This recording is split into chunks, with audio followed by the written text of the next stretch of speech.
వచ్చేసి పునః పునః అన్నాడు. ఓ వ్యాధుడా, ఓ నిషాదుడా, ఓ బోయవాడా, ఓ జంతువులని చంపేవాడా, ఓ కిరాతుడా, ఎందుకని మాటలు అడుగుతావు? ఏది చూస్తోందో అది చెప్పదు, ఏది చెప్తుందో అది చూడదు. అందుకని ఇంత అడవిలో నీకు ఇంకో జంతువు దొరకదా, పో అన్నాడు. ఏమిటి ఇందులో అర్థం? చూసేదేది కన్ను, చూసిన కన్ను చెప్తోందా? చెప్పట్లేదు. చెప్పేదేది నోరు, చెప్పిన నోరు చూస్తోందా? చూడటం లేదు. చూసేది చెప్పదు, చెప్పేది చూడదు. ఎందుకయ్యా నన్ను దింపుతావు మధ్యలో? ఇంకో చోటుకు పోన్నాడు. నిజం చెప్పాడా అబద్ధం చెప్పాడా? నిజమే చెప్పాడు, అబద్ధము చెప్పాడు.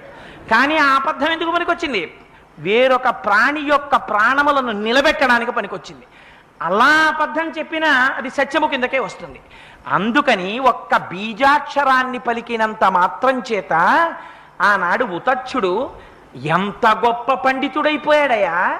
అమ్మవారి అనుగ్రహం ఉంటే ఎవరినైనా అమ్మ మార్చేయలేదా? ఇంకింతకన్నా ఏమిటి?